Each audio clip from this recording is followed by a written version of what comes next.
À présent, nous allons remettre le prix de cette année. Donc, j'appelle Christophe Bonduel, président de la Fondation Louis Bonduel.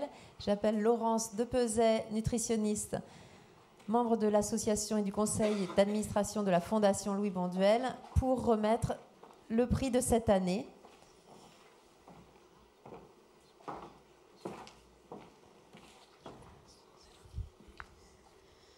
Alors, bien comme traditionnellement, nous allons remettre ce prix de recherche. Vous avez vu que c'était la 10e année du prix de recherche dans la petite animation. Ça ne vous a pas échappé non plus qu'on en avait déjà remis 13, donc ça ne va pas. Il y a eu des années où les dossiers étaient tellement bons qu'on a eu beaucoup de mal au niveau du jury à se déterminer. Et donc, il y a eu 3 années. Sur ces 10 années, on a choisi de remettre 2 prix de recherche au lieu d'un. Voilà. Alors, qu'est-ce qui s'est passé depuis ces 10 années Christophe, tu l'as dit tout à fait au départ, il y a eu beaucoup d'évolutions sur le nombre de dossiers. On a plus que doublé. En 2006, je ne sais peut-être pas le chiffre exact, mais c'était à peu près 25 dossiers. En 2012, 38. Et cette année, nous avons reçu 67 dossiers et nous en avons instruit 64 parce qu'il y en a quand même qui arrivent à envoyer des dossiers hors limite ou non éligibles. Donc ça arrive toujours. Donc c'est quand même une belle performance sur l'intérêt que suscite ce prix. Bien sûr, 10 000 €, c'est toujours intéressant. Et parmi les 67 dossiers, nous avons tous instruit et nous en avons trouvé 15 qui étaient absolument excellents et que nous avons regardé plus en détail pour arriver à se déterminer. Évidemment, c'est toujours aussi compliqué. Mais nous avons un lauréat, ou plutôt une lauréate. Voilà. Alors sur les thématiques, c'est assez intéressant aussi de voir comment ça évolue au cours des années. Par exemple, l'année dernière, on avait énormément de dossiers qui concernaient l'alimentation méditerranéenne. Et cette année, finalement, j'ai relevé 2 grandes thématiques, qui ne sont pas celles d'ailleurs de la remise qu'on va faire tout de suite.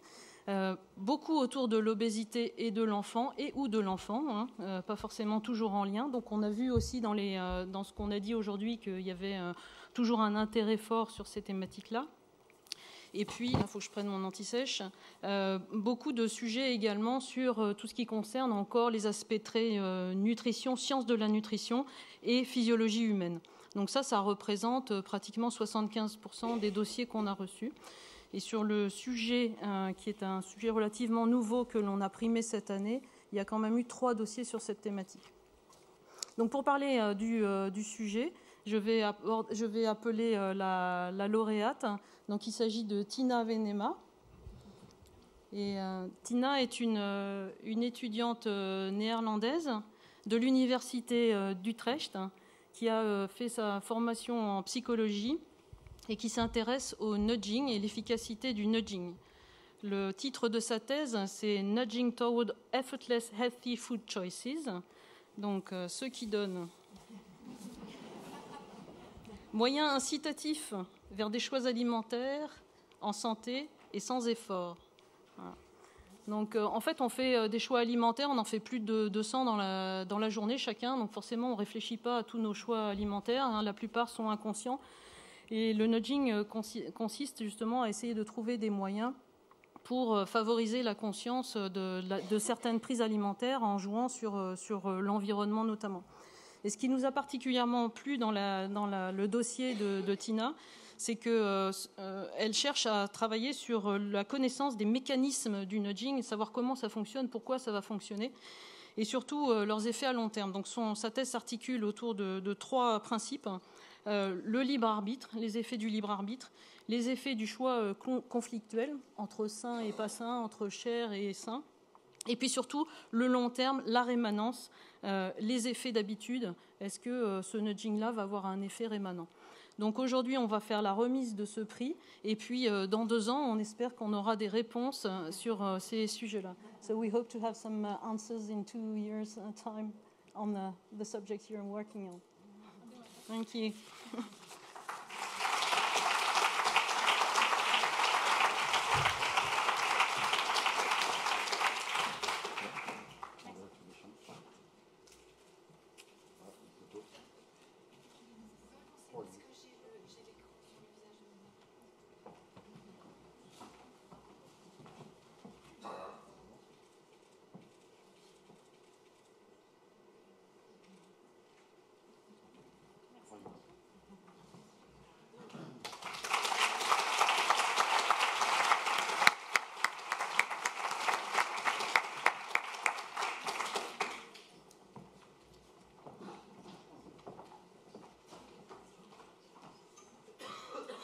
termine.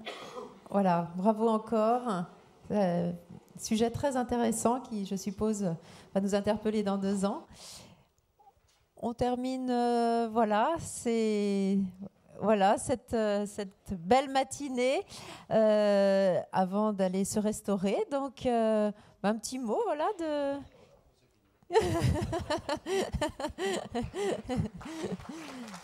C'était le mot de la fin et pas la fin des haricots. Non.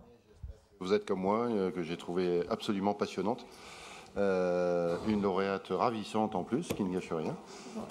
Et rendez-vous dans 2 ans pour, un petit peu comme tout à l'heure, faire un peu le bilan de ce travail que vous menez depuis 2 ans. Donc une matinée passionnante et promis, on recommence l'année prochaine. Voilà, rendez-vous l'année prochaine. Merci encore aux intervenants qui nous ont passionnés.